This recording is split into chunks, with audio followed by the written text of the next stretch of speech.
Are we recording? Is this it? Okay. It's a little bit messy here. I'm on YouTube. This is new. So bear with me. Audio people, I apologize if this is a bit more chaotic. I'm dealing with like 4 more things on the screen and it's kind of wild. So hopefully that won't entirely mess up anything. I'm also hopeful that this actually puts out audio I will put on the podcast, because it's also possible that this is only going on YouTube and only doing this thing. So who knows? We're in this together.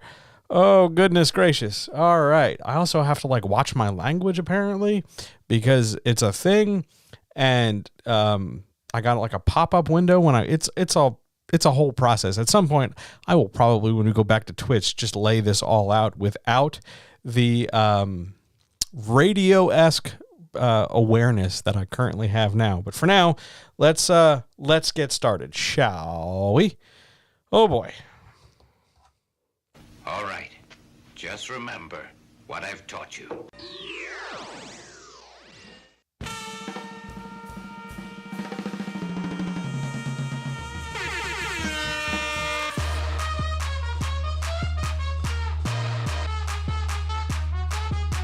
The fuck is that?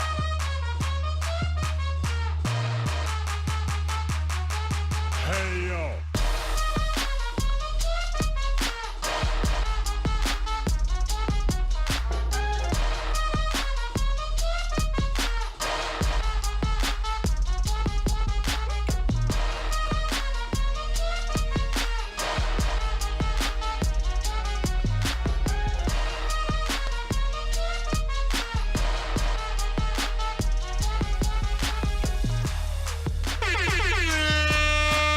Let's go while we're young.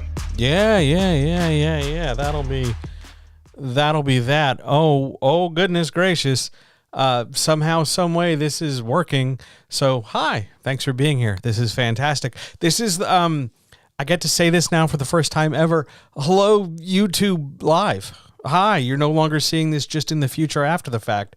We're giving this a try. So I want to thank every single newsletter person, every Discord community person, and all 6 of you who spent excessive time texting me today telling me this was going to go well. I really, really appreciate it, because this process has been interesting to say the least, because it's a lot more bells and whistles than I'm certainly used to, but so far so good, right? So far, we're giving ourselves a few air horns. I'm pretty pleased with how that's shaping up. So you'll have to bear with me. We're on YouTube for the first time, so you're going to have to endure a bit of the old opening. But first, let's cover hit the classics, as they say. Ladies and gentlemen, guys, gals, non-binary pals, friends, writers, makers, doers, dreamers, planners, plotters, escape enthusiasts, pole dancers, fighters, freedom fighters, revolutionists, yodelers, patrons, falconers. We haven't thanked falconers in a hot minute. Card trick enthusiasts, anybody who's ever hung out with a small baby, people who love nacho cheese, people who know that certain food will disagree with them, but they eat it anyway because it's really good and they can't help it. Anybody who's ever had a sugar craving, anybody who's ever wished their life was slightly better than it was the day before, people who have hurled themselves into new activities bravely and courageously, and most importantly, the comrades. I, through no fault of my own, continue to be John, the guy who helps you write better. It's literally in the bottom corner down there. Hi. If you don't know who I am, here comes the old intro. If you don't know who I am, I'm a writing coach, and I've been doing this job for half my life, about 25 plus years. And if you don't know what a writing coach is, it's my job to help you write better. I'm not entirely an editor, although some editing is packaged in with what I do. Basically, my job is to just do whatever I can to help you in whatever way I can to help you write better, whether that's answering your questions like we're doing tonight, or just talking about long-form things. You'll see stuff like that elsewhere on the YouTube channel. Don't forget to like and subscribe, you guys. Or just to be picked up in podcast form and picked up wherever you get your podcasts as John Helps You Write Better, the daily piece of writing advice in your ears. And I love doing this. This job is the best. It's flat out the best thing I've ever done with my life. I'm glad and grateful to do it every chance I get, and I sincerely hope I can help you tonight. What I have tonight, well, it's more the same. It's 13 questions collected from all manner of people, from Discord and the internet to everywhere else in between. I'm really excited for this. So far, so good. Deep breath. Here we go. Question number 1. Question 1. Is it a good idea to release a new book around a major holiday? All right. Let's cross the simple stuff off our list. If your book is holiday themed or frames the holiday in a certain way, like you're writing a Valentine's Day themed romance novel or a Christmas children's story, it would absolutely make great sense because there's a direct connection between your book and the holiday. Totally makes sense. Great idea. But here's the tricky thing. There are some holidays, there's a couple coming in this month where time and effort and finances, let's say, are really tight. I'm thinking about American Thanksgiving, where everybody feels a pressure to produce and do, and there's all this stuff going on, and there's this travel and that thing going on, and there's Black Friday, which is a capitalist nonsense. It's really hard not to swear. Nonsense holiday where workers are exploited for reasons so that lines can go up somewhere. But it can be difficult to deal with that pressure as well as the pressure of rolling out a book. There's no guarantee, even with your holiday themed books, there's no guarantee that the holiday will give your sales a significant boost. It might not. There's no direct, single, always correct way of knowing. You're just not going to know. What you have to kind of count on, what you kind of have to know is that if you're framing it around a holiday, like I'm going to get this book out for Arbor Day, Secretary's Day, Grandparents' Day, Memorial Day, Kwanzaa, you're using that calendar date as like a goalpost. That can be sufficient motivation unless you're setting an unrealistic goal. But at the same time, it's not a bad idea, but there's also to consider the idea of loads of other books get released at roughly that same time. It's easy to get lost in the mix. So don't only use that major holiday as your primary sales vector. Hey, it's a holiday, buy my book. Let it be just this extra incentive. Let it be this thing that helps in the short term and not so much the long term. It's nice that my book is available, but I didn't solely do it for the holiday. Not an entirely bad idea, but don't put all your eggs in that basket of the holiday will save or make up for other issues with my marketing. Don't overhype it. It's just a day. It might be an important day for some people for some reasons, but chances of your book being that reason are going to be limited to, you and the people around you. Not a bad idea, but don't go overboard with it. Great first question. Here we go. Second question. What's the best day of the week to release if I'm making a list run? Okay. Somebody somewhere is about to ask me, hey, John, what's a list run? And this is where we run into some situations where you got to remember there's a ton of jargon in this industry. Not everybody agrees on what that jargon is, and not everybody knows all the jargon. A list run, to the best of my understanding, and maybe I'm wrong, but a list run is an attempt to get your book listed somewhere, whether that's Publishers Weekly or Locus or Amazon or BookBaby or any of the major newsletters that go out and circulate in and around publishing, or the list of people who will promote books, all reviewers, anybody like that. A list run is just a triathlon, an Ironman, an Iron Person event to get your book posted, talked about, discussed, and mentioned in as many marketing outlets as possible. Most of those things, those products, those newsletters and stuff come out on Monday and Tuesday because they want to capitalize on the beginning of the week, which means in order to get onto them, you need to have your material in hand well before. This isn't something they write late Sunday night. This is something that they write on Wednesday or Thursday of the previous week. So if you're looking for a best release day, You get to pick that. I'm going to tell you right now, your best release day is never going to be a Monday. Never. Like, once in a blue moon will it possibly maybe kind of be a Monday. But more than likely, your better release days are Tuesdays, Wednesdays, and Thursdays. Here's why, independent of the list run. Here's why. Because at the beginning of the week, what are we all doing? We're dreading going to work. And we are catching up on the stuff that came in over the weekend. So if I'm sitting down at my desk and I'm in my corporate horse nonsense job, and I'm an exploded worker in the capitalist machine, I'm spending Monday dealing with the emails over the weekend and the stuff I didn't finish on Friday. And I'm laying out the stuff ahead. Monday is mostly a wash for me. And that frees up Tuesday, Wednesday, and Thursday to do the business of my business, to do the business of my job, which means meetings, which means looking for new books, which means marketing properties, which means the meat and potatoes of my job. So books that are out on a Tuesday, Wednesday, Thursday have a better chance of catching my eye than a Monday. But you might say to yourself, well, why not Friday? What are we doing all day Friday? All day Friday, people are looking for reasons to not work. And in the summer, and that we're going to say the summer's maybe the beginning of May through beginning of September, publishing takes a 3-day weekend every weekend. Like, publishing stops on Fridays. So Fridays are kind of a non-starter year-round because everybody's either looking for a reason to get out or they're looking for a reason to finalize stuff. Oh, I'll do that Monday. I'll push it off till Monday. I'll move it along. So really, your prime days are Tuesday, Wednesday, and Thursday.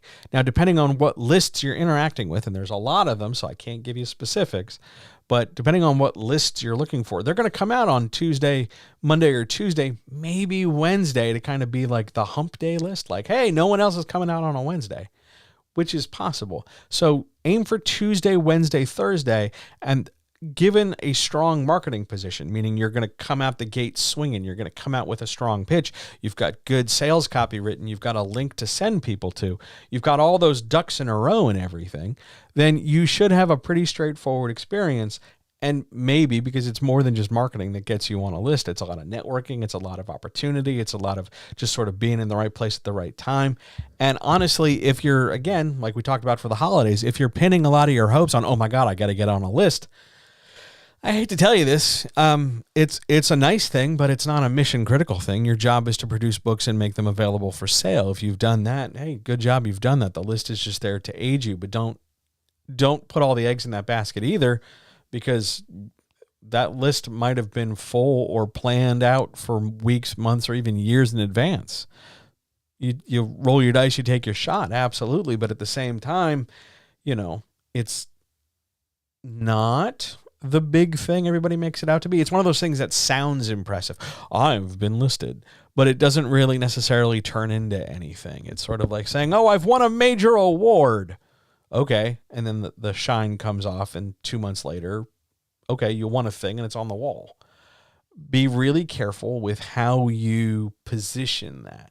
Be really careful with where you stick that in your head and how big a deal you make it. Your first job, first and foremost, is to always produce the best story you can to the best of your ability. Your second job after that is to get that story in its best shape to the most number of people possible. Lists are a way to accomplish some of that. They are not the be-all, end-all. Don't fall into the sucker social media trap that says, it's list or die or do nothing along the way, because it's just not that. Great question. Tuesday, Wednesday, Thursday. Here we go. Question number 3. I'm writing a book for NaNoWriMo. Hey, you're almost 2/3 done, NaNoWriMo. I'm writing a book for NaNoWriMo. How early can I start promoting it? Oh boy. Okay. Well, let's get this out of the way first. It's, for a second you thought I was wearing, no, it's just a cardigan. It's just me in a cardigan, man. It's cold in here. I'm writing a book for Nano. How early can I start promoting it? First thing, please, if it's a first draft, don't start promoting it. It's a first draft. You're not done yet. Please don't. If you're nanoing and using it for a second draft or a third draft, why? Why are you nanoing a third draft? Just sit down and do a third draft. If you're using it for like the collaborative camaraderie, community, other air quote words, getting a hernia, come on, there's better ways to skin that cat.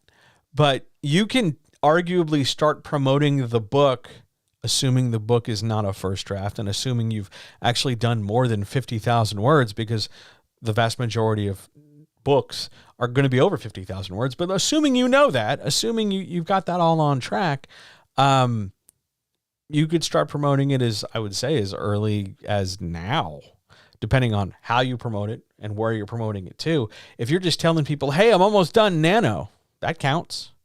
Hey, you want to check out my book? It'll be done in, I'll be done in X number of days. I only have this much left to do. Cheer me on. You can go here to this website and track my progress. Like, that counts. Depends on what you mean by when you say promoting. If you're like, hey, here's the link to buy this book. Oh, I'd be real leery about saying I wrote this thing just now during Nano, because that's going to put a couple connotations in a couple people's heads, mine included. Don't, again, like we talked about for the first two things, don't put all your eggs in the basket. Yeah, I'm really happy you're writing a book for Nano. Good for you. That's fantastic. Promote it in different degrees at different points. The early promotions are going to be more hype based. They're going to be more, gathering community. They're going to be more getting people on your side, having them follow along in the journey. But as we get nearer to completion, you're going to start transitioning that from, hey, we're on this journey together, to, hey, the journey's over. Get ready to buy this thing. That tipping point is something you get to set on your own. You get to figure out when you want to make that transition. You want to figure out how to grow your audience while also simultaneously doing that. For me, promoting early is good and promoting late is good, but they're good in two different ways. So start promoting now. See what happens depending on how you promote. It gives you a starting point. You need that starting data anyway to figure out how to better promote down the road. So why not just start now? You can arguably start whenever. Promotion that isn't strictly and solely about sales, just, hey, here, I'm a new writer. Hi, come join my mailing list and we'll be in this, we'll do this career business all together. That's just as valid a promotion as, hey, you can buy my book right now here for $4.99. Here's a link. Don't pigeonhole your promotion. Not all promotion has to lead to sales, and not all promotion is only for sales. Plan accordingly. But yeah, you could start promoting now. Go ahead. Why not? All right. Are there, as I get a mouthful of tea, and we'll talk about the tea in a minute, are there any questions from anybody? I don't even know who's here, but apparently there's a stack of people. Hello. Are there any questions from anybody in chat? I want to point out that unlike Twitch, the YouTube comments show up in a different window, and it's really easy to read them. And there's none of that really awkward, like, hey, your chat is set to emotes for some reason. So I'm thankful for that. Yes, we'll talk about the tea in a minute. The tea tonight is really, really ice cold English breakfast because, well, I was really nervous trying to get this all set up for YouTube, and I thought the tea I grabbed was not this tea. I thought I had grabbed my real comforting, mellow, just Indian tea, one of the black teas out of the big tin, and instead I grabbed some English breakfast. So yeah, I'm doing good. I'm good. It's fine. It's still good tea. I'm gonna drink all of it, but not the mouth. When I first I poured it. I had that first mouthful. And it just, well, I guess this is what we're doing today. So what's the difference between Twitch and YouTube so far? One, I've got way more bells and whistles for YouTube. Like I can track, I haven't quite gotten it all rigged to the Stream Deck yet. I'm working on it, but I've got way more bells and whistles and buttons to deal with. I can do a lot more.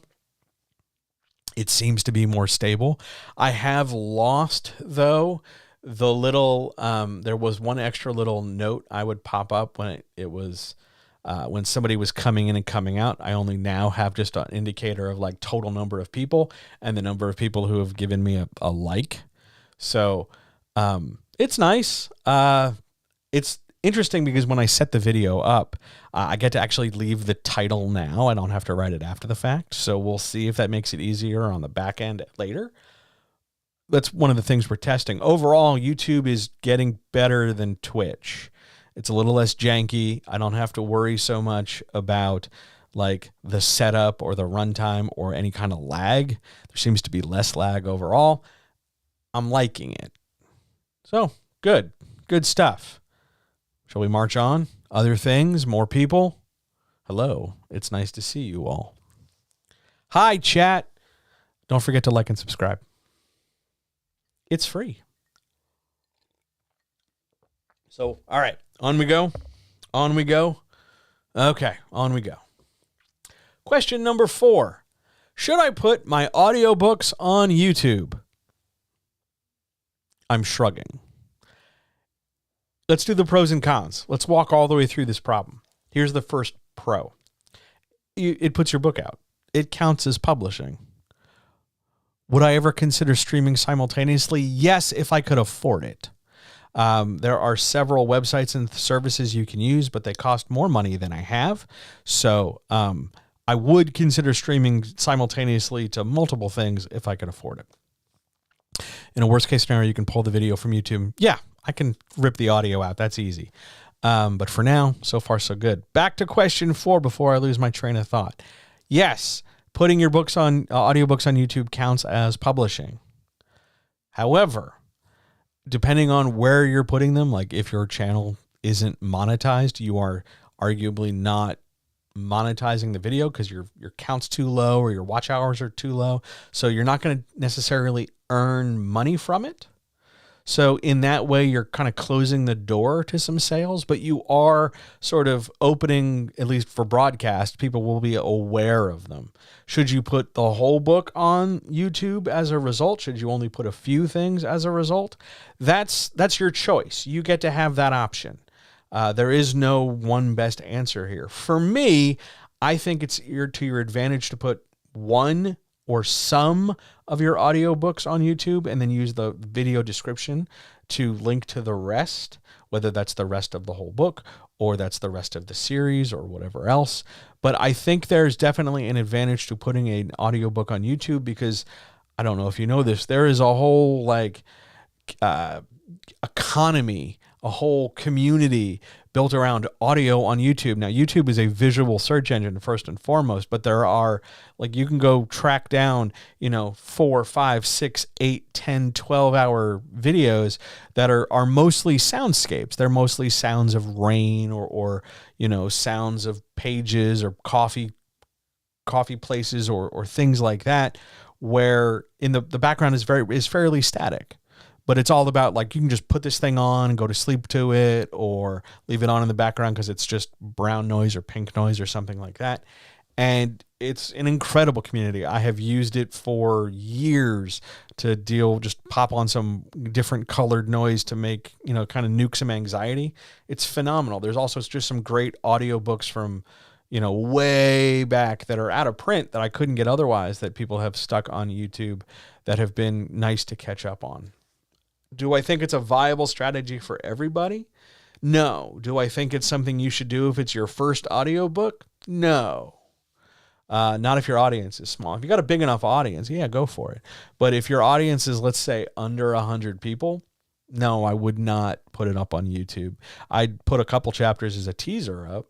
I'd link to it in some way, shape, or form, but I wouldn't just throw it all out there unless I was really aware that I'm losing one avenue for commerce.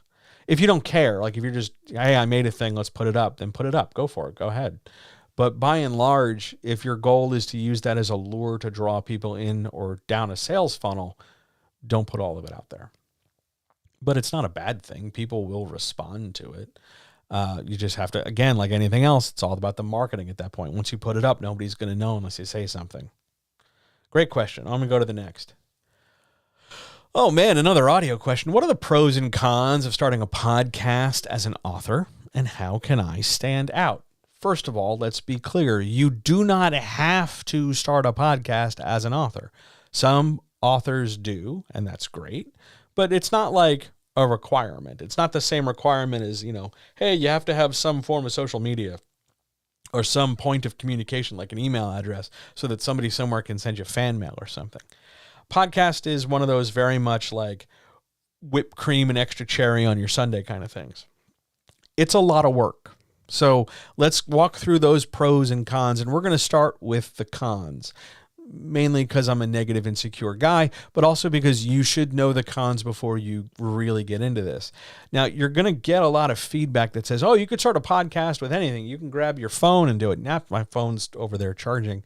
Yeah, you absolutely can, but understand that your sound quality makes a huge difference in the long-term performance of your podcast. Now, I'm saying this as somebody who podcasts every day. You go look wherever podcasts are, go look for John Helps You Write Better. You can get me in your ears every day for between 6 and 20 minutes. It's lovely. I love doing it. But there are days where I'm not talking into this microphone. There are days where I'm on a clip-on Rode headset or I'm on some AirPods. And the sound quality is noticeable. There's less bass for those things. And if you're okay with that, I'm okay with that because it's mostly I'm trying to convey or give the impression that it's just you and I talking and we're just running around in the world doing whatever. But if you're not okay with that, if you want to have that sort of like, I've seen studios and I've got, special foam and I've got neon behind me and I'm able to command my voice with a number of boards and knobs and dials and things. If that's what you're expecting, understand that you're going to spend money. Like the setup I have over here next to this camera is about $1,000. Like there's some fancy technical audio stuff here because I like fancy technical audio stuff and it helps me do all the things I need to do. However, there are also times where I want to just talk to you, which means, hey, I got to go grab the $200 AirPods and you're going to have to hear me with slightly less bass in my voice, but I'm still going to talk to you. So one of the first cons you need to know is that the gear, the stuff you need to use gets expensive. And, it will last you a while, but there's always this sort of gear arms race. Oh, they put out a new version of this thing. They put out a new version of that. They got a new model of this. People can feel the pull to upgrade, much like with phones, for little to no reason. First con, expense. Second con, hosting. Loads of places, Anchor, Spreaker, they advertise lots of different plans, lots of different low ceilings and low barriers for entry. But be careful. Otherwise, you'll end up in a situation like I was in where you get in at a very low, easy price point, but you quickly find out that that low price point hampers your growth. You're only allowed so many downloads. You're only allowed so much storage. You're only allowed so many individual things or links or bells or whistles. And initially, when you're just getting started, none of that really matters because you just need a place to put your thing so it goes out into the world. But as you start to grow, you'll find very quickly that, it would be great if I had more than storage for 10 weeks. Or it would be great if I had more storage or the ability for more downloads without having to worry about, I got to pay you an extra $60 in order to cover the bandwidth. Always look for services that don't necessarily nickel and dime you. That's the other significant con in this. A lot of the early starter plans really, really have your hands tied because they're trying to get you they're upselling you fairly aggressively that if you want the full suite of what they can do, you're going to pay. That's not the experience I have with my current host. That's the experience I had with my previous podcast host. And I got to tell you, I went from a previous podcast host where my downloads, according to their metrics, were in the, 4s and 5s, total number of humans. And now we're up over, I think, 100 or so a week. And we're over 1,000 lifetime. It's multiplied by many things with zeros in it. I've exploded. A, because it's easier for me to do it, and B, it's just a better platform.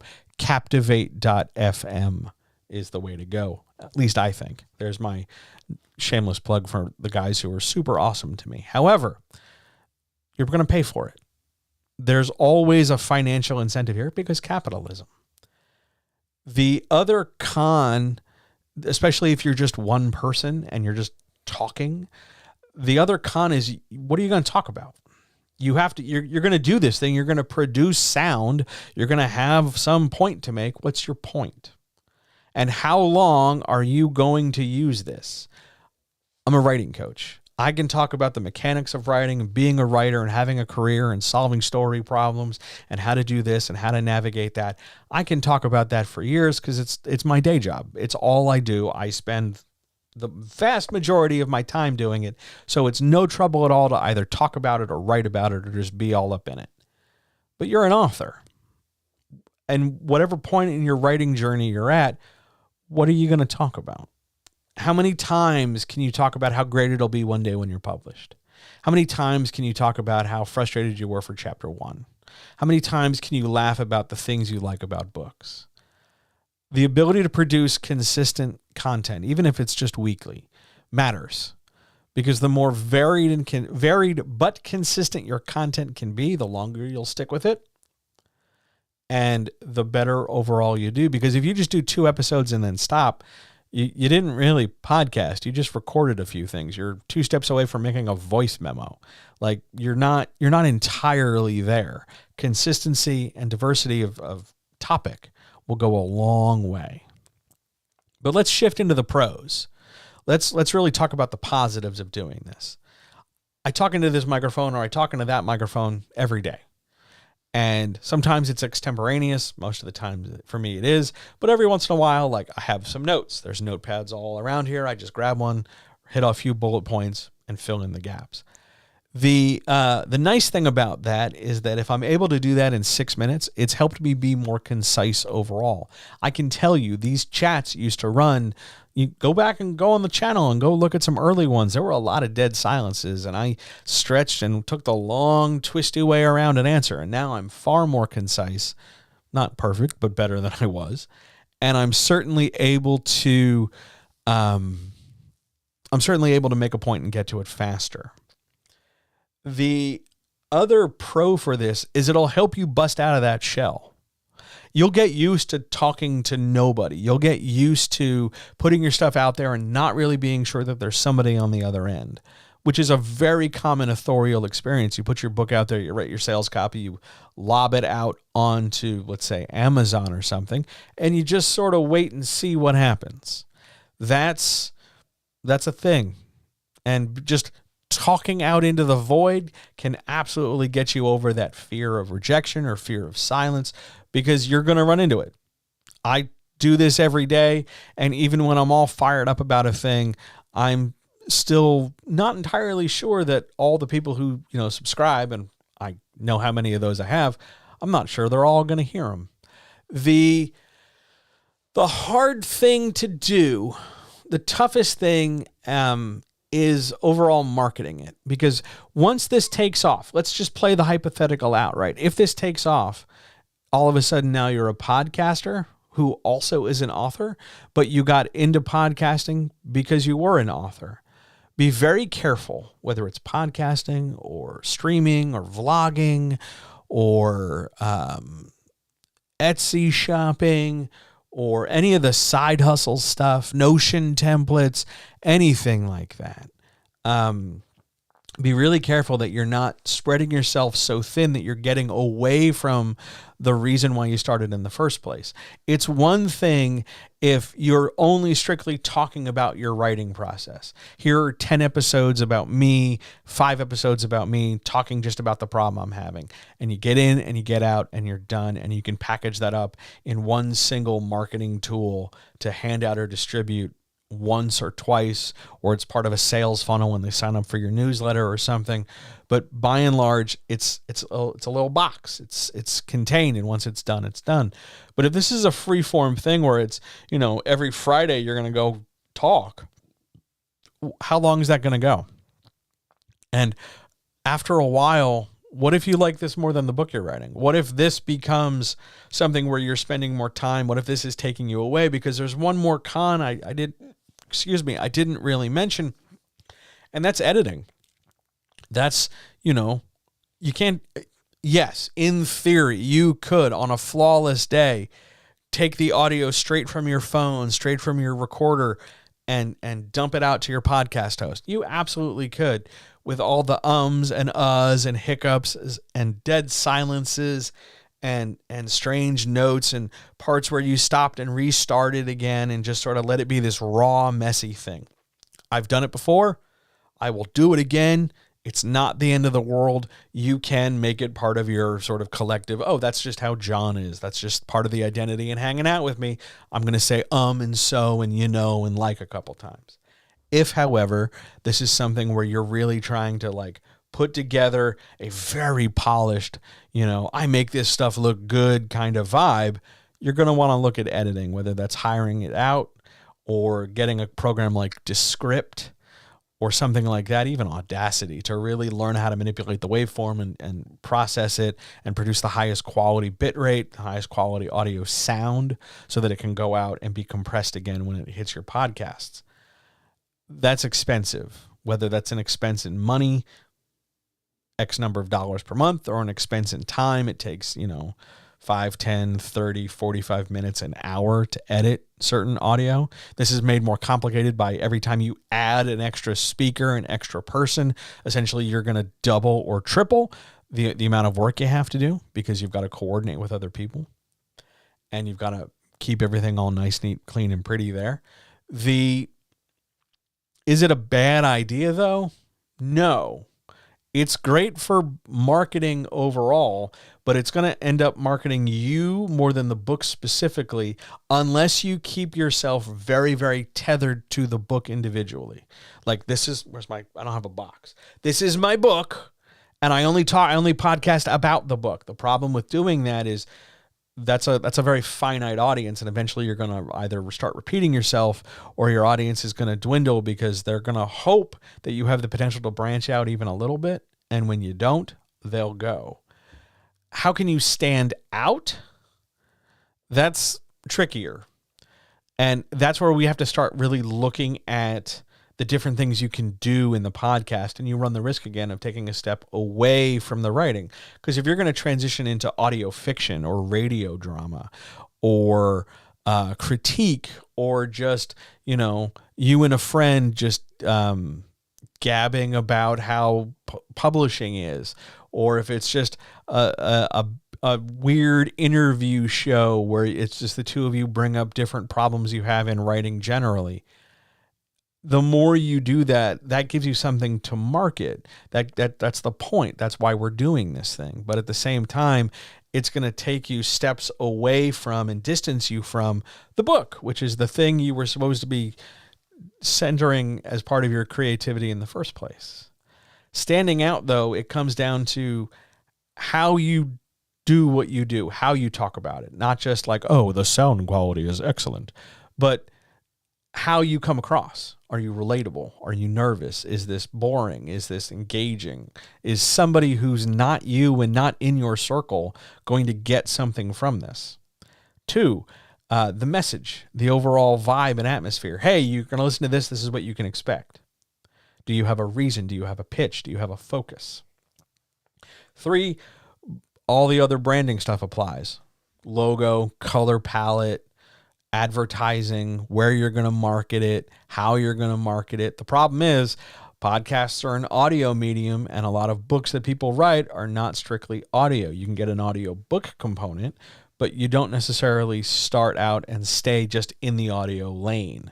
So making that transition can be a little awkward because there's an implied idea of, well, if you like the way I sound, imagine how well I type. And for some people, that does not connect very well. Some people are much more comfortable in a microphone without a camera, or some people are way more comfortable on camera with maybe a microphone, or some people are not like that at all and they just want to write the book. So be careful you're not diffusing attention and scattering yourself in an effort to do what you think is going to better drive people to you. Be prudent, be careful, be thoughtful with this. Podcasting is a lot of fun, but it's also a lot of work, just like writing. Be careful you're not taking on multiple jobs to support your other job.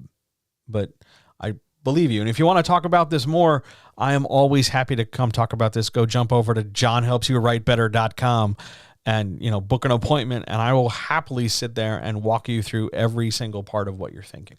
Great question. Question 6. Ooh, it's a good writing one. How do I avoid the implication that a relationship will fix mental health or trauma in my novel? And what if there's a subplot tied up in trauma? We've got two kind of separate elements here, but they're both important. First of all, there is not just a trend in writing, but a trend socially, culturally, that for some people, they just have to get into a relationship and that'll fix their problems. They're a mess by themselves. They're better in a relationship. And I can speak to that because that's how I used to feel long before therapy. I thought if I just got into a relationship, however unhealthy, toxic, poisonous, or positive, it would straighten me out. Fun fact, it never did. It never did. Because jumping into a relationship does not fix mental health. It doesn't make up for trauma. It provides opportunities for healing. It provides opportunities for working through issues because you're growing and hopefully you're growing and evolving as a person. But it will not automatically fix you just because you're here, just because you're in one and there's a partner or multiple partners. That's not how that works. This idea, though, that, I'll be fixed if I just find me a partner, be it anybody, doesn't matter. The hunky cowboy, the firefighter, the strange person from the bar, the weird magical hobo who lives behind the grocery store, whatever. That trend has been picked up into writing, particularly in romance spaces, where the character, in an effort to be made relatable, is seen to be driven. Oh my God, I need this relationship. I'm a hardworking career person, but this other part of my life is so profoundly lacking. Oh my God, yawn, stretch, eye roll. I'm tired even thinking about it. So you can avoid the implication, at least in the course of writing, by not even suggesting it, by not describing fix at all, by not framing the ground base elements of your thing. Hey, I'm a person. I'm into this other person. We're two characters. Now we're in a relationship.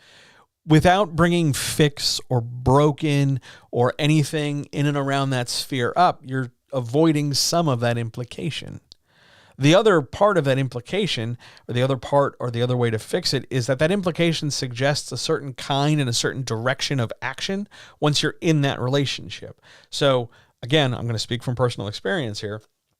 If you're in a relationship and you think it'll fix you, you're going to behave a certain way because you're looking for that fix. You're looking for that other person to perform excessive emotional, social, personal, sexual, physical, whatever kind of labor in order to do the fixing, because you're just going to, you're the patient. You're waiting for the doctor to come and fix the problem, right?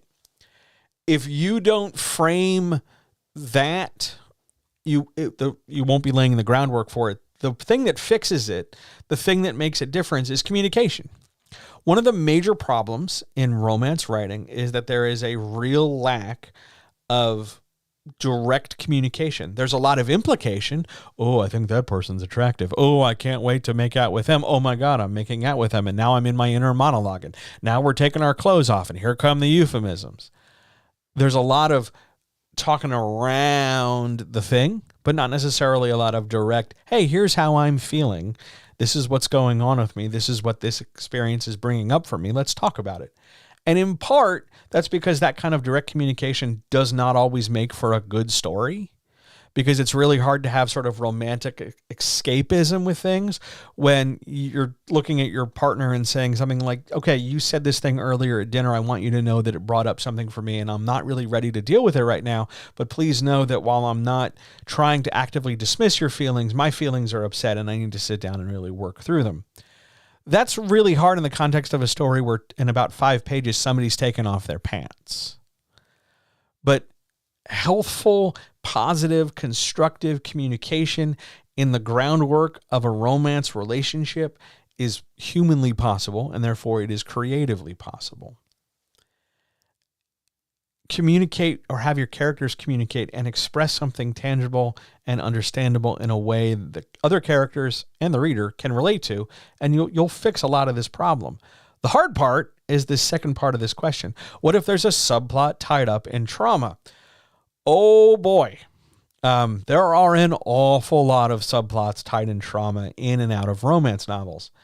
And boy, I wish there weren't, because there's only so many troubled bad boys and hard luck, people that you can really get before everything starts to feel really kind of paint by numbers. How many stubbled people can really be, hurting on the inside, but they put on a tough exterior? Oh God, it's like Ambien. I'm falling asleep already. It's not bad or wrong. Let's be clear. It's not automatically bad or automatically wrong to have your subplot tied in trauma. It is a little lazy. It is a little overdone. But it's not the end of the world if you've done it. Just do something with it that isn't just, oh, I have trauma. Now I have less trauma. Yay. You want to do something more than the very basic, because that fundamentally expresses that you, the writer, don't know how to handle it. Like, it shows your inexperience that way. In the same way that writing a very clumsy, fumbling relationship that's very weak and really only has a couple tee-hee sex scenes and maybe the barest hint of anything before characters immediately throw I love yous at each other, sort of puts out the idea that you, the writer, the creator of this structure, don't really understand romance beyond like a non-teenage Tumblr perennially online level. You want to make sure that you're also not using trauma as a springboard in place of better storytelling, because trauma's one of a bajillion different ways to craft a subplot. You don't always need to have, I'm a troubled person with demons from my past, in order to have a character that's compelling going forward. You just need to do better. I would tell you that you could probably come up with a better subplot and you'll end up better off. But that's just me. I think it's lazy. I think it's tired. I think we can all do better. I think we all deserve better as readers too. How many terrible backstories with flashbacks do we need to get into before we either glaze over or they start to lose their impact? I think you can do better. On we go.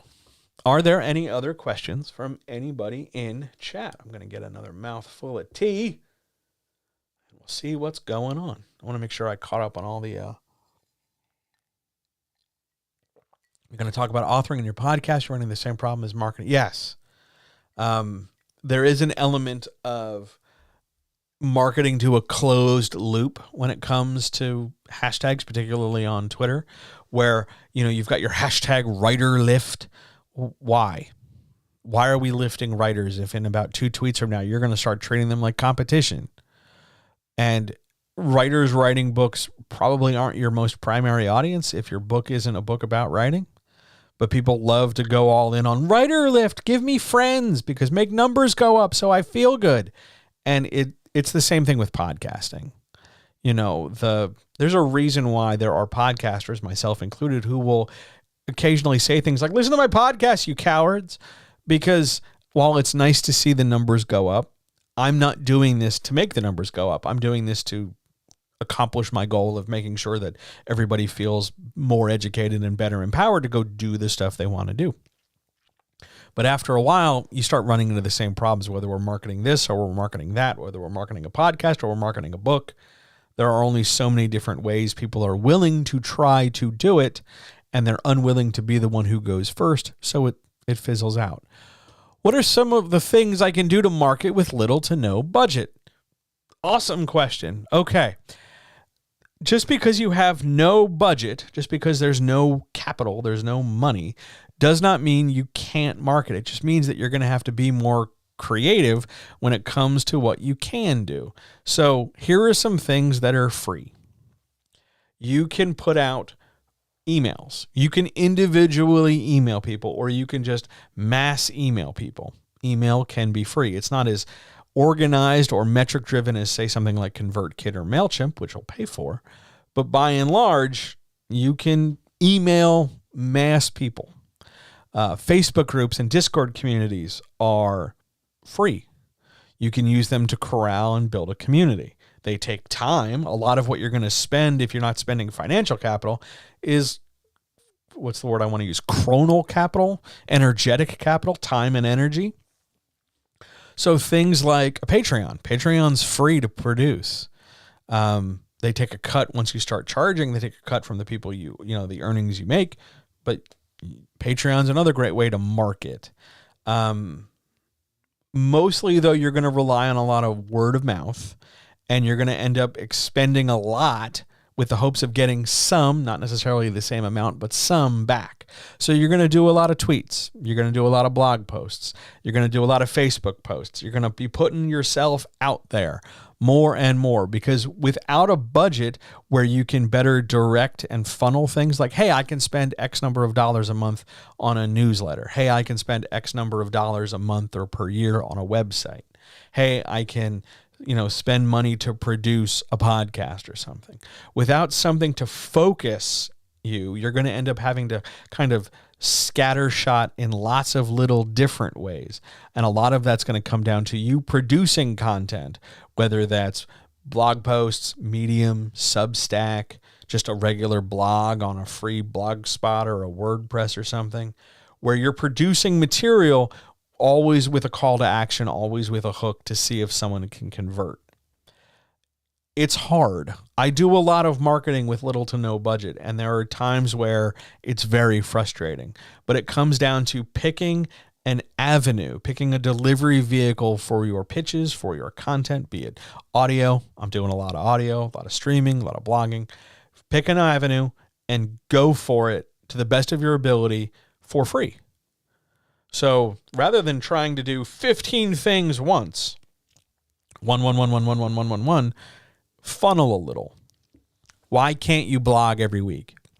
Why can't you blog every 3 days? If that's all you have, go all in, lean in. Now, I know 3 days is a lot. If you've got a day job, if you've got other issues, if there's other stuff going on, I get it. I'm picking numbers to make numbers for the sake of this example. But the point remains, if free is what you have until you're able to generate some capital from sales, until you're able to build a sales funnel and lead somebody somewhere and grow a community, which will then slowly turn into support, then you've got to do a lot of output and hope for input in the end. Free posting is still viable. Twitter might be a burning hellscape quick on its way to the oubliette, but all the same, posts count. Blog posts, and it's just about driving eyes and traffic at that level. Tweeting, quoting, blogging, Facebooking, Instagramming, TikToking. What other verbs can I use here? Lots of different small things accumulate. They roll the snowball downhill rather than counting on one thing that you do that suddenly goes viral and blows up so you don't have to do it anymore. Aim for lots of little things that are within your time and energy willingness, and then just do them consistently. And over time, you'll get there. But eventually, you're going to end up having to spend some money. In this day and age, you cannot do everything for free and grow to the size everybody wants to grow to. You will eventually hit a ceiling, whether it's the number of people you reach, or whether it's the number of opportunities you create, or the amount of energy you spend in terms of getting the word out. There are ceilings, and spending money behind it, even if it's just $9 a month, $10 a month, will bust you through that ceiling en route to your next ceiling, and so on. But for now, if you're marketing with little to no budget, aim for the free stuff. A lot of blogging's free. A lot of quick little video stuff's free. Jump on the phone, record a little TikTok. You don't have to do the stupid dance shit, but at least start a conversation. A 2-paragraph blog, a real quick 3-paragraph review of something absolutely draws eyes to a website. You can do a lot with no budget. You can't do as much as you can with somebody who has a budget. And then there's always somebody with a bigger budget, but that's a different discussion for a different day. So I'd start small with one avenue of production and then get good at it and then add a second. So blogging and then jump from blogging to reviews and then maybe from reviews to Instagram. I don't know. Find the avenues that appeal to you and focus on them. Speaking of the whole marketing within writers, what are your thoughts on live streaming writing sessions? Okay. Before we get to does the Q&A make it more engaging and productive? I once tried live streaming a writing session. I had a 2-day panic attack after it was done because I don't like the way I look on camera, especially from the side. Also, it wasn't terribly well laid out. And as per usual in the sphere of John doing stuff, I could have marketed it better. I could have done more with it. Would I do it again? No. Because it doesn't do what I wanted it to do, which is a bummer because I would have liked to see it do well. I like them in theory, not necessarily in practice. As a writer, reaching out to other writers, it's exceptional. It's a great tool if you're not self-conscious the way I am to be on camera. If you're not, sitting here, well, the cat just got off my lap, but you're always looking for your cat anytime the blue light on the camera goes, or you're thinking about the number of ways tomorrow where you won't have to be on camera because the camera is a thing. Does the QA availability make it more engaging and productive is a different issue, because when you get started, as with anything, it's possible you won't get an audience. So there will be no cues to A. It'll just be you, which means you better have a plan. You better be able to play some polka music or something in the background, or have some kind of preloaded idea for what happens in those downtimes if we're following like the writing to the Pomodoro timer system. Live streaming can be great as you're growing an audience. Once you get started, it can catch on, again, as long as you're consistent with it and you set it up atmospherically to be engaging, where it's not so dour and it's not so anxiety provoking, and it's just you and some chill, sweet tunes in the background, and you're typing, and presumably the person on the other end is typing, and we just sort of all rock and roll our way through it. And if you want to use Q&A in between the writing sessions, yeah, that's an option. I'm not really sure what you would cue, and therefore, I guess you could talk about what you were writing, but again, that presumes you've got more than one person who can actively give you questions that weren't just planted. But in terms of live streaming writing or live streaming study sessions or live streaming editing, I think that's a really underserved space for a lot of writers who are looking to break into different marketing setups. They want to start marketing stuff. They want to start talking about stuff. But the idea of just being the next person out there with a tweet or the next person with an Instagram post seems like you're going to, get lost in the shuffle. Well, jumping onto a live stream, jumping onto something where it's like, hey, do you want to hang out with me for an hour and then I'll tell you about my book? That might be more feasible for people because it's maybe a lower barrier for entry, because you can just pop your laptop and use the webcam there, or you don't necessarily need, the big fancy microphone with the boom arm and the Elgato face cam on the crane and all this, that, and the other. You could work lower end. You can work with the baseline tools, because they say baseline, but they're pretty fucking viable.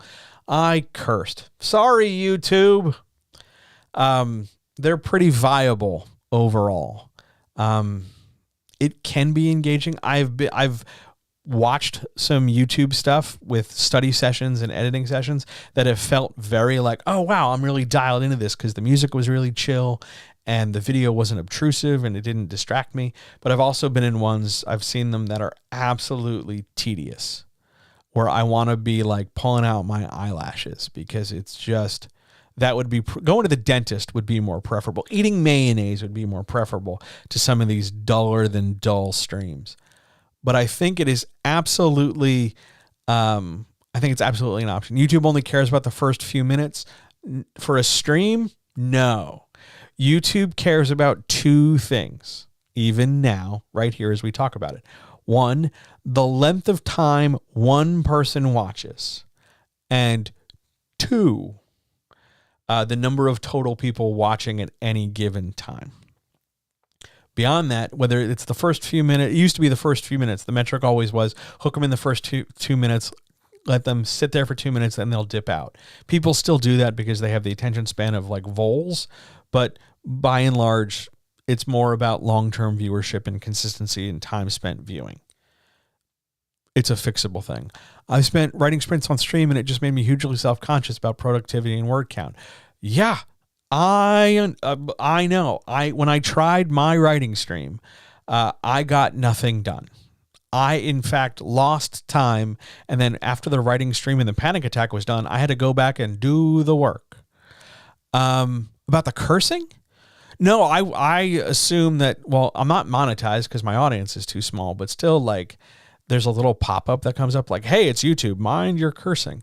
And I'm in the educational space, and they don't really, like, the algorithm, all hail the algorithm, does not necessarily appreciate when I go off on a tirade. I don't care if I do it on Twitch and then I upload it to YouTube, but I'm like, I'm trying to make a good impression here, man. I'm trying to, I'll save the cursing for Discord or something later. I'll get it all out of my system. I'll have, later, maybe tomorrow, I will tell the story about all the cursing I get out of my way first, and then I go record a podcast. But it's all right. We'll deal. We'll manage. We'll find a way through.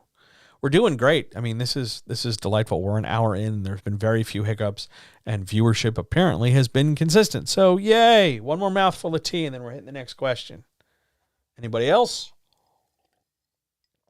God, I feel you on that whole idea about being self-conscious about productivity. Oh, man, the whole point of it is to be productive, and I'm too busy getting caught up in my head about whether or not it looks okay. It's the worst setup for me. Can't stand it. Blessed be the ones and zeros. All hail digital.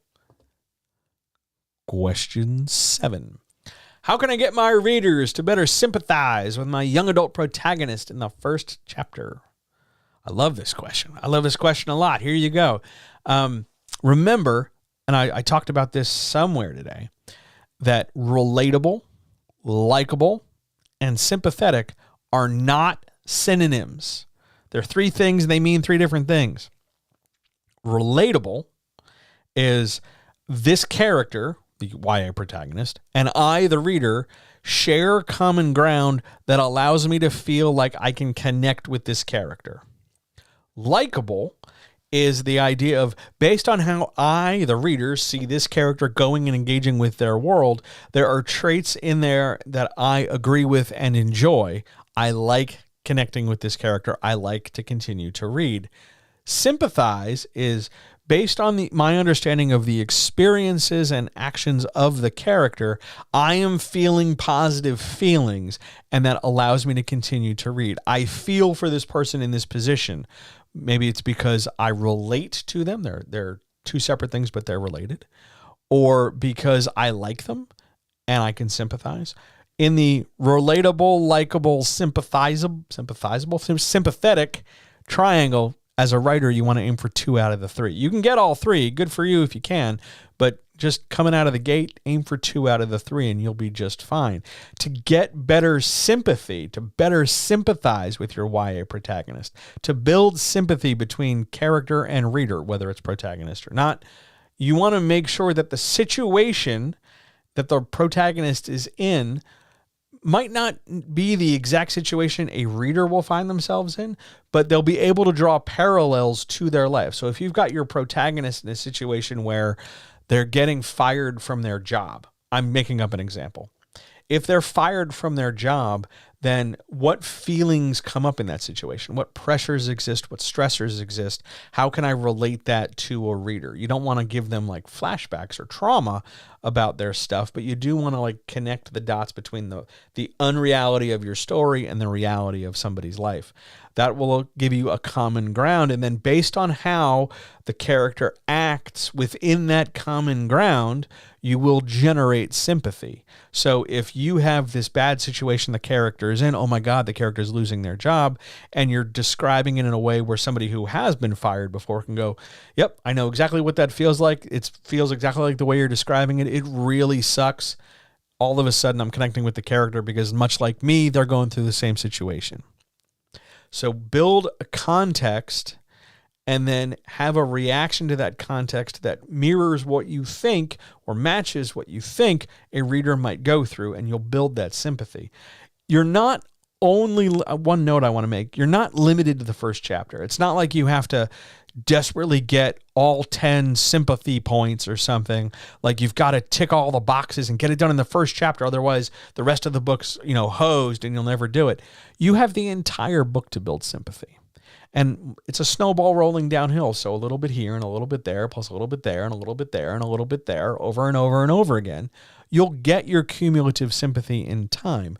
Don't feel like you've got to force it, and don't feel like you've got to rush to it all at once, because you don't. You got a whole book.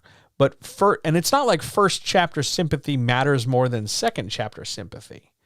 It's just that the first chapter comes first and the second chapter comes next. So building sympathy is independent of chapter.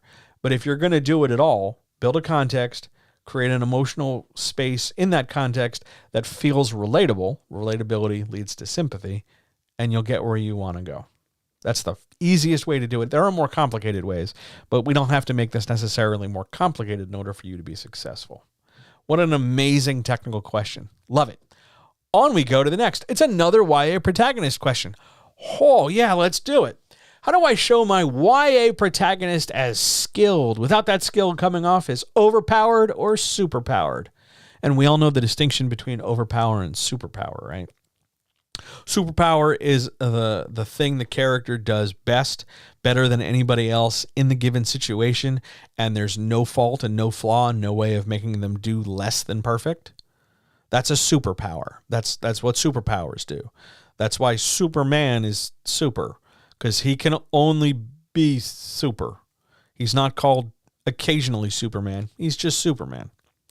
Overpowered is where a character's skill they can demonstrate the skill, use the skill to a disproportionate degree than is warranted in the situation. So, for example, an overpowered skill would be the wizard can summon, a gust of wind, and what's called for is about as much wind to blow out birthday candles, and instead they summon a hurricane. That's an overreach. That's too much. An overpowered skill is a skill that shows that there's no real consideration for other characters. I don't mean that like in a selfish way. I mean like you've overstrengthened this character to a degree where the other characters lose opportunity in a scene. You're eroding characters 2, 3, and 4, their agency, so that this other character gets the spotlight. And in superpowering a character, you're eliminating challenge. Because, well, why can't he just, blot out the sun? Why can't he just fly backwards and rewind time until Marlon Brando yells at him? Like, the danger in either of those cases is that you make a bigger deal of the power than you need to. Occasionally, Superman would be a great parody comic. That is a very good point. You want to make sure that in a situation where your character is demonstrating their skill, using their skill, whatever it is, be it magic or something technical or something crafty or whatever the skill is, you want to make sure that there's always 2 things that go along with it. 1, an opportunity to use the skill that's appropriate. So if your character is a skilled brain surgeon, you want to make sure that you've given them a situation where brain surgery directly applies to whatever's going on. And 2, you want to make sure that there's a level of challenge to what they're doing and the possibility of failure exists. Because if I'm a qualified brain surgeon, but I'm currently working in the half-lit, poorly cleaned, poorly supplied, crashed guts of an old airplane, then I'm working under some constraints and I've created there exists some kind of challenge for me so that I can use my skill, which in any other context might be overpowered or superpowered. But thanks to context, I don't want to keep using the word power. Thanks to context, I'm able to have challenge. When there's challenge, even the most overpowered skill seems reasonable. The reason why Superman has to go up against big, giant, galactic-sized things sometimes is because he's Superman. There's a reason why, he just stands there with his hands on his hips and people just throw the gun at him. I don't know why he ducks. I think it's because the actor didn't want to get hit in the face, and therefore the comic book character also occasionally ducks. But it's the idea of I'll just stand here. It's not really an issue for me. It's sort of like we as adults having to go do homework for elementary school. It's just beneath us. We could do it, and we could do it very quickly, but there's nothing gained. There's no challenge. That challenge, whatever it is, be it environmental, be it manufactured, be it internal, like you doubt yourself, or being external, like, oh my God, there's a guy coming and I better do this now. That challenge is what helps set that skill off without it being overpowered or superpowered. Don't dismiss the challenge. Don't erode other characters' ability to act in the scene, and your skill will come off just fine. Whether it's YA or middle grade or adult or whatever. In any genre, this works. What a great question. On we go to the next. Oh my God, guess what? It's another YA protagonist question. How do I make my YA protagonist sound like a YA protagonist in exposition if I, the writer, am not a young adult? Okay. Big sigh. Part of this answer you're not going to like. Item number 1. Go talk to some young adults. See what they're saying. Listen to the words they are using. Notice that a lot of them appropriate a lot of vernacular that is not necessarily the best. And a lot of them seem to exist or speak in a level of sound bites and references to sounds and reference to memes. And that can be very frustrating to come across overall because you can't constantly have a character in text do that because it's less speaking than you think. It's less sound than you think. And it gets very tired very quickly. So what you want to do is, in part, we're listening to how other humans speak, so we limit or create structure for our vocabulary and that we're using terms appropriately. We're no longer saying like 23 skidoo, you know what I mean? But at the same time, we also are looking for the structure of their language. When do they speak? How do they express excitement? Is it all just everything's bussin' and then we move on because we've appropriated vernacular English? Is it, everything's just chill and vibes until it's not? Find the construction and cadence of that language. And even if they speak in more formal sentences with periods and semicolons and radial clauses and all that stuff, then incorporating that amalgam of vernacular along with constructed language will give that a more YA sound. You don't have to go out of your way to make them sound like a caricature. You don't have to go out of your way to be, oh, golly gee shucks, this is how a young adult sounds. Because maybe that's true in some weird, strange 1940s. But in today, like, you can't run up to like a tween and be like, oh, golly gee shucks, because that's pretty cringe. And even I know that. And I'm an old hermit who lives out by the Dune Sea. So like you can capture elements of the YA scope of language, construction, conversation, vernacular, etc., and sprinkle that into regular exposition, description, whatever, and you'll be okay. Now, part of that exposition, especially if you're writing in the first person, includes inner monologue. And here's one of the big problems. A lot of times what happens is you get an adult writing young adult inner monologue where this 13, 14, 15-year-old kid is incredibly world weary and world savvy. Because the author is not a 13, 14, or 15-year-old kid. They're a grown-ass person who has to sweat their mortgage payment, and their kids are up their back, and their spouse is a problem, and they got to worry about getting dinner on the table, and they're worried about this, that, and the other thing. When you're 13, 14, and 15, the mortgage payment doesn't really factor into your day-to-day. Be very careful when you're doing your internal work, when you're doing your monologues, when you're doing your thoughts, when you're doing your asides and all that. Be real super careful you're not bringing that adult baggage in. During character development for a YA character, limit yourself. Really come up with some boundaries. Here's what a 13, 14, 15-year-old probably, take a guess, thinks about. Make a list of this stuff, not that stuff. And then just stick to your columns. The average 14-year-old kid is not really sweating their 401k. They're not really sweating the long-termness of much because they're 14. And I understand that they're part of probably some terrible dystopia where they have to do something to save the district or the city or the kingdom or defeat an evil wizard or they have to fall in love or some YA stuff. But at the same time, they're not an adult who happens to be a child. They don't get to have the full gamut of adult stuff because even though the number one reader of young adult fiction are adult women, weird, you still have an obligation in the YA space to write YA characters, limiting their understanding, because their brains aren't fully cooked yet. So limiting their understanding, limiting their ability to make connections, limiting their understanding of consequence, limiting their understanding of frailty and failure and rejection, and amping up some things and toning down others because the person is still in the middle of developing will help you come across as a young adult character, even though you, the writer, are not a young adult. And it's hard. Practice, drafts, consult others, but you'll get there. Any other questions? Else we will march on. I'm running out of tea. I might have to switch to the water in a minute. It's just water. It's just from the Brita pitcher with some ice cubes. It's nowhere. It's not like English breakfast water or anything. Other questions, issues, etc.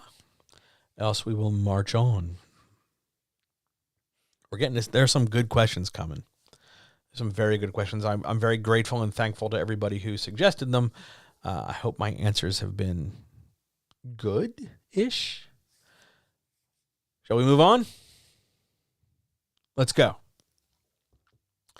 Question 10. When I'm reading TV and movie scripts, is there anything I should pay attention to that would help me write better novels? First of all, just so we're clear, hang on, come here, camera, right here. Yes, you, writer of novels, should be taking a look at film and television scripts. You should be doing that. That's a thing you would benefit from. You can just Google name of movie script PDF, and you'll probably find a lot of them. Things you should look for when you do that: look at the non-dialogue. Look at how emotion is expressed, either directly or by implication. Because that often unspoken language is something you, the author of fiction, get to speak about. But in a screenplay or a telescript or anything like that, some of the implied stuff carries weight, and it's more visually reliant. We've got to really frame this picture. But sometimes we're going to do it using very broad language. That's a very useful skill. Likewise, look at the way dialogue is processed in a script. Look how quickly we move from one thing to the next, and how a script in particular is very what's called dialogue forward. Everything moves because people talk. And it's talk first, everything else comes distant second or third. That's important because so many people, when writing, end up doing something similar when it comes to prose. We do a hell of a lot of talking and we kind of forget that the rest of the world is there, or it gets the scantest of mentions. Oh, it's lunchtime, but you and I are going to have a 5-page conversation. So one thing to keep in mind is that, hey, there's still the rest of the world. So that's something you can learn in the absence or in the downside of scripts and teleplay formats, because they don't have to worry about the visuals. That's what the camera's for. You have to worry about the visuals because your camera is in the reader's imagination. But notice the dialogue, notice the flow of things, notice how quickly things move forward. When you're looking at screenplays that aren't just like scene, character talking, action, next scene. When you're looking at scripts from shows that are a bit more, I'm hesitant to use the word avant-garde, but they're more risk-taking. If you look at the scripts for like Atlanta, for instance, or you look at the scripts for musicals, or you look at the scripts for stories that really kind of bridge mediums, or the script for animation, like if you look at Into the Spider-Verse's script, you'll see a real willingness to play with the form. And I think that's one more lesson that you can take into your fiction, that yes, we have to have, beginning, middle, end, climax, resolution, probably one point of view, ideally one point of view character or more. They've got to be juggled. There's got to be tension. You've got all these requirements. But beyond that, you can do whatever the hell you want. If you want to suddenly, stop your novel or park a novel inside your novel because, yo, dog, I heard you like novels, so I put a novel in your novel so you can novel while you novel. Or you want to play with the traditional expectations of what it means to have a bookend character or a narrator or something. Do that. Try that. Get help with it so you do it better. But you can use some parts of screen and script work as what to do. Hey, look, see how they evoke emotion? But also what not to do. Don't go dialogue heavy, but notice how things still manage to move. And then go read more movie scripts and TV stuff. I should probably start sticking a few things up on the Discord now that I think about it. Might have to work on that tonight and tomorrow. That's a really good point. Love that question. On we go. Question 11. And in all my time doing all the chats for all the things, this is the first time this has come up in this way. Do I focus more on local or online advertising for my work? Okay. I'm pausing because I'm collecting my thought, because it depends on what your work is that's going to motivate my answer. If we're talking about, hey, I wrote this book, and you live in the middle of nowhere, and there's not a lot of people out around you. You're in a very exurban rural area, or you're very remote, you don't have a lot of ability to travel for whatever reason, then online advertisement can be very productive. If you have the opportunity to do some local in-person stuff, set up a table, put out a few books on a thing, do a signing, do an appearance, something like that, then yes, do that. But again, that's sort of predicated on where you're at, how much time you have, who says yes to it, if you have any product in the first place. Because if you're just a random person who doesn't have a book in hand and doesn't have anything to sell, that in-person book sale thing is going to be a real problem. You don't want to focus solely on one or the other, though. You want to do a little bit of both. Now, for a lot of people, depending on where they are in their journey, they're going to focus predominantly more online because they can do it while they're still writing the book. They can do it hanging out in their cardigan and t-shirt, just sitting here in their office on some random evening. That's different than like, oh my God, I got to put on pants and go do an in-person thing. The more is really the part where I scratch my head. The more is really where I sit here and go like, why do you have to do one over the other? If you had to pick and you were new at this, where would you pick? I'd start you online, because you have the potential to reach more people at a lower overall cost, be it efficiency or time or effort. I can write a thing. I can write a newsletter. I can write a blog post. I can tweet. I can make an image. I can do an Instagram. I can do a TikTok, and I can put that out, and it has the potential to go out and reach a number of people faster than if I stood in one place and was like, hey, do you want to buy a book? Which is limited to the number of people who are around me at a given time. Start online, move to local. This is a great strategy for a number of people.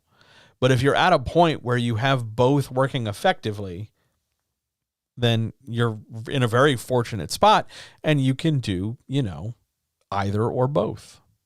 But for now, for starting, go online. It's probably a little bit easier for you. Good question. I do see the questions in chat, by the way. How do you write a crime story where the protagonist teams up with the criminal? Okay. This gets a little specific, so we're going to try and do this without some of the specificity. But overall, what you've got is you need a reason for the protagonist to team up with the criminal. Now, there's an implied statement inside this question that the criminal is apparently the problem in a crime story, which is not always the case in crime stories. Sometimes the criminal is the protagonist, or the criminal is just this other figure over there who's hanging out while the protagonist protagonites. But you got to have a reason to team them up together. And if you're going to put them on the same side of the protagonist-antagonist divide, you're probably also going to need an antagonist who is not the criminal. Or reframe the idea of antagonism so that we're seeing our characters as readers on one side or the other rather than split. Because if the protagonist teams up with the criminal, they're still our protagonist. Protagonist doesn't only mean good guy in the most good guy sense. You can follow your protagonist, you can follow your main character as they're a bad guy. And you can root for bad guys to do bad guy things because the antagonist of your story might be good guys. 1312 is 1312 for a reason. You know what I'm saying? But the hard part here is manufacturing a reason to put the two together, and that's got to come from an in-story reason. Why would they team up? What is it about the story and the nature of the plot up to a certain point that necessitates them coming together? That's an in-story thing, not a genre thing, not just a general, hey, I want to do this on a whim thing. There's got to be an in-story reason. And it depends on what the story is. That's as close as I can get to the answer to that question without either way more specific details that are going to make the question slightly uninteresting, or to speak about it more broadly and then you lose some of the point of the question. It's a good question, though. It's a great question. I'm going to answer the 13th, then we'll do the questions in chat. Let's make sure I get those. Question 13, mouthful of tea time. Oh, man, mouthful of tea. How do I know if I'm setting goals that are too far beyond my writing skill? Okay, let's be really clear with each other. There are writers out there. There are writers you know. Maybe you're one of them. But there are writers out there who talk about their accomplishments long before they've been even started. And they talk about the effects their work will have or the end results their work will have. But they never seem to talk about the actual writing they're doing. I'm going to write a book that changes the way people understand science fiction. Great. How's that going? Well, you got to understand, John, I'm kind of like, a little bit stuck. Like one day I'm totally going to do it. And one day I will look out that window and there will just be flying pigs. Or one day someone will come to me and go, John, we've made mayonnaise tasty. Until then, I'm not holding my breath. One of the first ways you can tell that you are setting goals far beyond your ken, far beyond the circle in which you should be traveling, is that you can only conceive of your goal in hyperbolic terms. I'm going to make the best book in the genre. I'm going to write a book for people of a certain group who've never seen a thing before. I'm going to write the best and the biggest and the most superlative and the most and the best and the most and the best. No, you're not. No, you're not. I mean, you possess that ability for sure. Everybody does. But if you're only producing your work because you're aiming for this very lofty, very hard to quantify goal, you're not. You're going to burn out. You're going to find reasons to not continue. You're going to find reasons to struggle. I'm sorry. You're aiming really big and you're talking a big game, but you got to be able to deliver. And the vast majority of people who talk that big do not spend the time or investment in getting interested in delivering, because the effort you have to put in is time consuming and it's less glamorous than the big talk. When your goal, if you're not setting some hyperbolic goal, if your goal is really vague and you're unsure of the steps, like, I'm going to be a best-selling author. Okay, cool. I'm going to be 9 feet tall. You have to know what you're doing. You have to know each of the steps along the way to reach your goal. Not just, I got to write a book and sell it. Yeah, I mean, technically that's true. But there's so many more steps along the way. Like, what are you going to write? What themes are you going to use? How many chapters? How many characters? What kind of story? What genre? First person, past tense? Science fiction? Romance? What are we writing? Learning the little steps and then getting good at the little steps is not glamorous, like at all. So a lot of people take a goal and they're just like, I want to talk about this big goal because it's really imaginative and it doesn't have any rejection tied to it because it's this abstract goal that's floating out over here beyond the camera. It's way over there. And they only talk about the goal in that frame. They never really talk about how they're making progress towards it or how it's getting easier for them. They will continually talk about how hard it is to do what they're trying to do and how a big deal it's going to be down the road. But they never talk about mastering those steps. They never talk about the progress. And then they make all different kinds of bullshit excuses, and they keep telling you like, oh, golly gee, I keep doing that. Yeah, but you're not showing any interest in changing, so you're just going to keep doing that. Most of the time, those people never finish. Most of the time, those people barely get started. Most of the time, they get frustrated because their goals are unreasonable. They're disinterested in the method. They have no interest in making the method any better because it seems like it doesn't give them any attention. And most critically, because the minute you make your goals more concrete, you introduce the possibility of rejection. And a lot of people who are setting hyperbolic goals want nothing to do with rejection or failure or a fault or weakness, because they're talking big, lofty terms. They're out here with big, giant goals because they want attention, they want praise, they want celebration, they want validation. But the hard work it takes to get there, they're not about that. They're not here for that. That's a real problem. So if you're doing that, if you're always talking about things and big goals, if you're not really looking at the little steps along the way, if you're not really developing a sense of like, okay, this is what I want to do and here's how I'm going to do it, and you're not interested in the day-to-day nitty-gritty work, roll your sleeves up and do the work, that's exactly how you know your goals are too far, because they don't only have to be hyperbolic, they can just be outside your growth, and you can show no interest in growing, and then you're stuck. That's how you know. What a great question. All right, let's grab some of these questions from chat. We're going to throw them up on screen, see if this works. Okay, here we go. Let's start with this one. Anything you would say to counter the myth of the starving artist? Okay, hi. Let's go back to the intro. Let's go back to the intro screen. Hang on. Hi, here I am. Hi, I'm a starving artist. I'm flat out starving. There's not a lot of money in the bank account. If you want to support the bank account, it's the Patreon up there and Cash App over there. Starving artist sucks. It's hard to eat. Exposure is for film and dying in Oregon Trail. It's not glamorous. It doesn't make your work better. If you have to choose between I get to eat or the lights are on, you are not in a mood or a mindset to really write your best action beat for your story. If you have to worry about like, well, I got to get up at 3:00 in the morning to make it to the food bank at 5 a.m. so that I can have food this weekend, you are probably not in a position at noon later that day to sit down and really untangle your romance plot.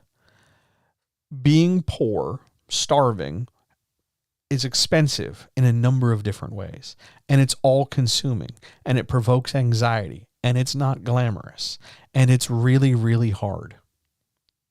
And that doesn't make your art more sincere. It doesn't necessarily make your wins more valuable. It can make your wins more scarce. But if you lack the gratitude, whether you're poor or not, it doesn't matter if it feels better just because, somebody gave you $2 one day versus somebody hired you for 2 hours and you had enough money to pay the electric bill. Like there's no glamour to it. Being a poverty tourist is not fun. Having to worry about how you're going to get your basic needs met is not going to make your understanding of a science fiction world any better, even if you're in the middle of a dystopia. The starving artist is a terrible myth meant to glamorize the lack in a world that shouldn't lack for anyone. It's atrocious. It's also immensely packed with privilege and discounting privilege, because the people who promulgate a starving artist mindset are the people who generally didn't starve. So they're glamorizing something that is apart from them. The bohemians compared to the Parisians, that kind of thing. It's not glamorous. It's not fun. It's sad. It's tiring. It's lonely. You get cold a lot. You make a lot of sacrifices. You wish things were different. It doesn't make you a better writer. It doesn't make you want it more. It doesn't do anything other than wear you down slightly faster than anything else. I don't recommend it. I don't think it's fun. I wouldn't wish this on even the people I hate. It's just hard. It's just plain hard, and no good comes from it. It's just not worth it. If, starving's bad. Starving is just bad. And I don't want anybody to starve. I want your art to thrive. I want you to thrive. So anytime I can kick the idea of starving to the curb, I'm going to boot it with as much leg strength as I got on a particular day. But it sure as hell does not make your work better. It didn't make the work better when people were starving in the 1800s either. It seemed more glamorous because a rich dude wrote that opera. Okay. What's next? Great question, by the way. What are the most out there marketing strategies you've ever seen in book selling? Ooh. Okay, I've got two. All right, here are two. One, I watched a lady organize a parade, a very small parade. Like, she got a few members of a local school jazz band, and she had some people carry a banner, and she drove behind them in her minivan with streamers, and she was talking in a bullhorn about her book. And it really tied up traffic. And it was really surreal because I thought it was something legit. I thought it was like, oh, wow, it's a parade. There must be a thing. Oh, it's just this lady trying to sell her farmer romance novel. Okay. Respect. That's probably one of the most far out things because I don't know if it worked. I did not buy the book. I was more confused and a little bit perturbed that it was messing up my traffic flow. And like it was like a three car long parade. There was a little truck with a jazz band and a flatbed truck, and then like two people like carrying a banner on foot, and then a very slow minivan behind them. It was a very sad little parade, but that was one way to do it. Other marketing strategies. I'm trying to think what can I get away with on, because I've seen some really like people have put marketing slogans on a variety of different intimate devices where, you know, this toy is sponsored or brought to you, or it has the logo of, you know, the website of your author or your pen name or something, because you can get your pen name slapped on damn near anything. So I've seen that in an effort to be like, well, no one else is in this market for, you know, no one else is using this space for marketing, so I'm going to use it. That happens. You see that with a lot of sex workers and stuff. She could have been selling a marching band romance. A marching band romance with a marching band parade would have worked really, really well. But the most off the wall ever? When I was a little boy, I was a member of a church, and the church had a bake sale. And at least in name, the bake sale was designed to raise money to like put new wood chips in the kids' playground or buy new basketballs for the gym or something. Really, the bake sale was there as sort of like a cover for the financial shenanigans that the church was doing. But there were people who were writing books. There were several authors who were like the moms of people in the church or whatever. And you'd go to this bake sale and you'd buy a mediocre cookie or a terrible muffin, and you'd either be entered into a raffle where the prize would be like a brown paper bag with like a church logo t-shirt and like box of raisins, but also this lady's book, because it was religious romance or religious nonfiction or semi-religious fiction or something. And that was supposed to be like a big win, because who wants to go to a bake sale for cookies and not come home with a book? Obviously, that's the whole reason we go to church bake sales in the first place. Duh.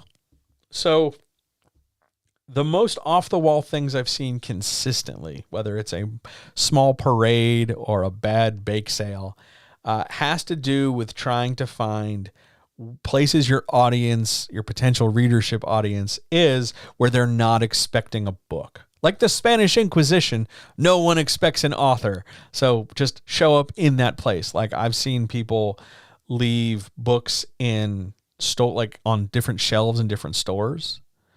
When I worked at the mall and I was selling towels and couches ages and ages ago, there was a lady who would come in and she'd like leave one of her books, because the store also sold lampshades. And there were all these little like cubby holes and little cubicles and stuff where different shades of different colors were on display. And this lady would like take a book and like lean it on the lampshade so that you'd see her book and the lampshade and be like, oh, wow. Or in the little like decorated, this is how this chair or this whatever would appear in your living room. They make this little like mock layout. She'd leave her book sitting there. And as somebody who was frequently bored in that job, I leafed through those books. They weren't any good, but it was really, a thing. But the outside, the way off the wall stuff doesn't always get you the results you want. Now, here's somebody, hi person, I got a custom tumbler for a book, $50, lots of comments everywhere I go. Fantastic, popular way to get people talking about the book. Great. So admired today that the tumbler was stolen. Okay, I'm really sorry your tumbler was stolen. That's pretty rough. I don't know what you paid for, but okay. I'm glad it worked up to a point. Keep doing it. I guess I'm very sorry it was stolen. Happens. Bummer. But yeah, there are loads of different ways to get out there with marketing that don't include very sad parades or really awful cookies. The initiative is there. Love a good initiative. But all the same, like, you still want to, there's still a lane and you can still stay in it. Make sense? I do miss Tumblr, like old Tumblr, where it had the butts and the porn. Old Tumblr was good and fun. New Tumblr, I don't know. I feel old when I look at new Tumblr. All right. Any other questions, though? Let me just jump back out here to this one. Questions, issues, comments, etc. I see a heap of people. Another mouthful of tea. Other questions, anything. I got time. Because presumably this is just going to go straight on YouTube already. So I don't have to worry like about a 5-hour upload. So fire away.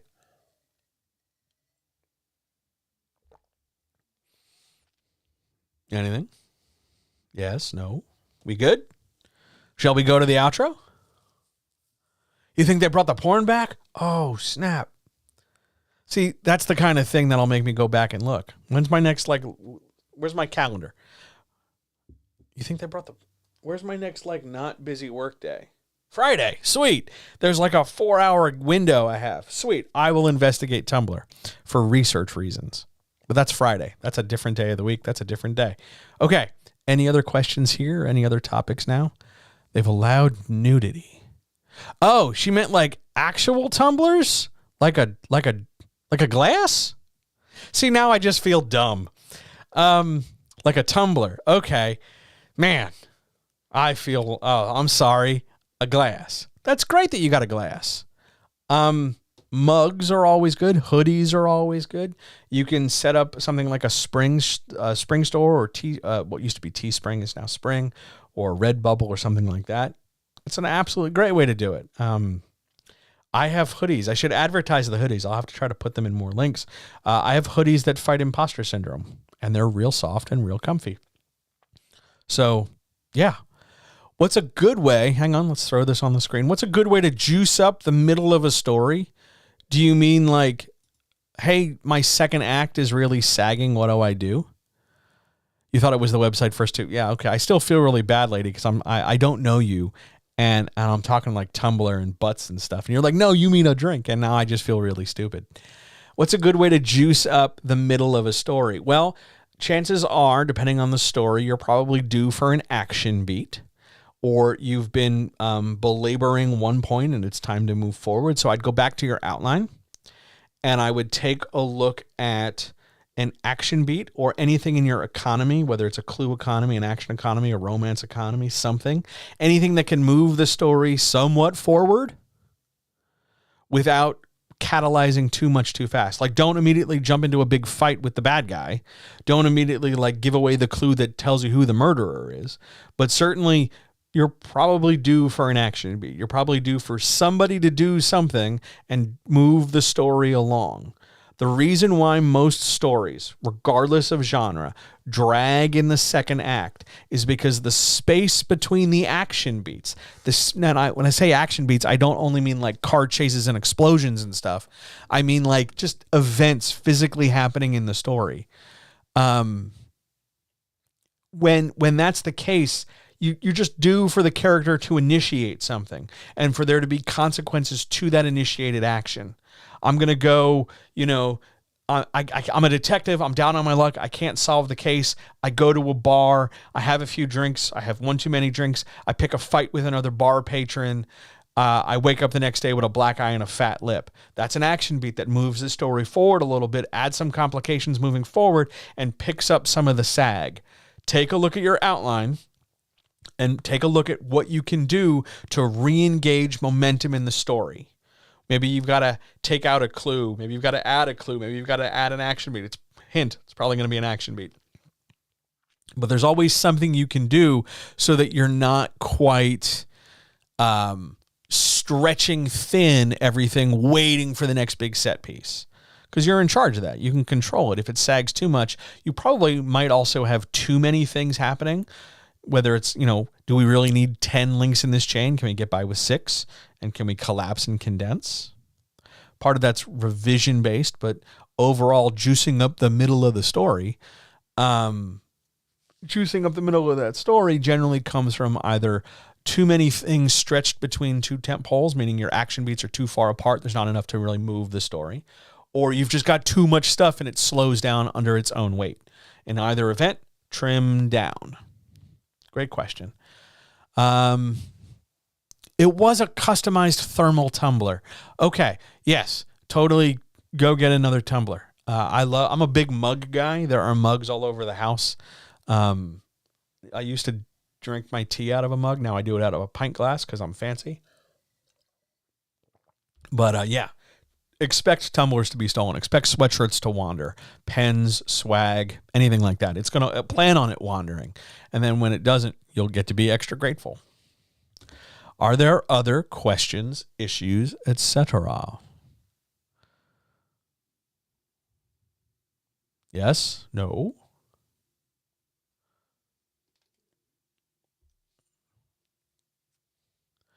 Else we will go to the outro.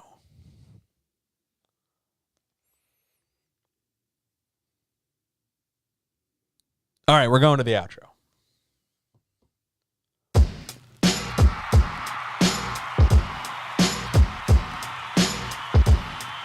Hey, guess what?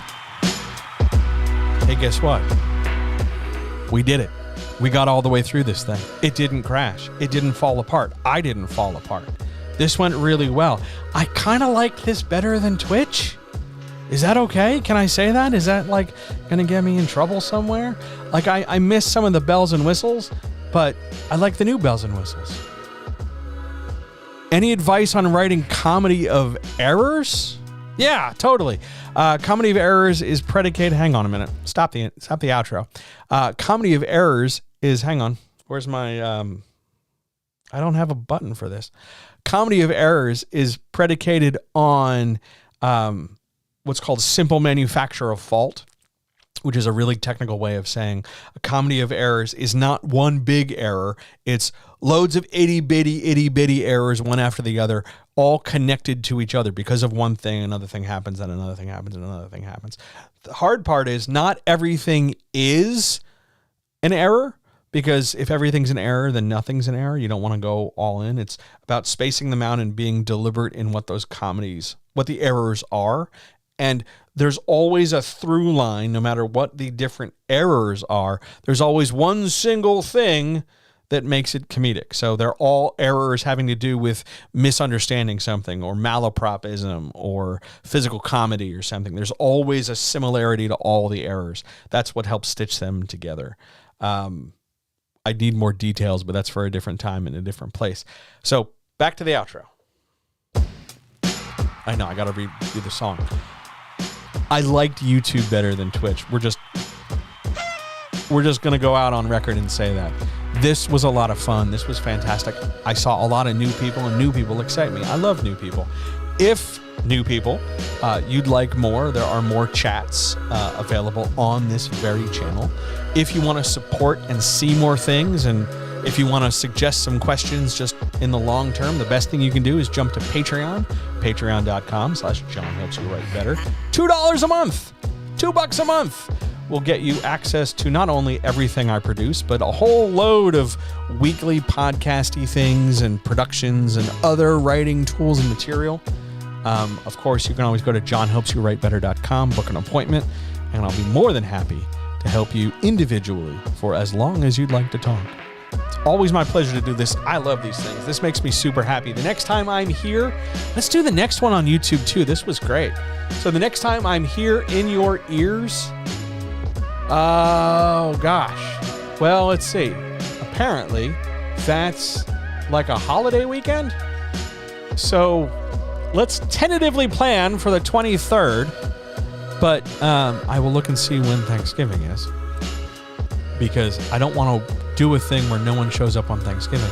So it might be that the next time we talk will be on November 30th. Stay tuned to social media for more details, or we might do it on a different day. But for now, if you're a Patreon patron, I'll be in your ears on Friday. And otherwise, I will see you guys all over the internet, wherever you get your podcasts. Just search for John Helps You Write Better. Thanks for being here tonight. All power to all people. Take care of yourselves. Love each other. Love somebody else. Tell somebody they matter. Do right in the world. It makes a difference. And I will talk to you very, very soon. See ya!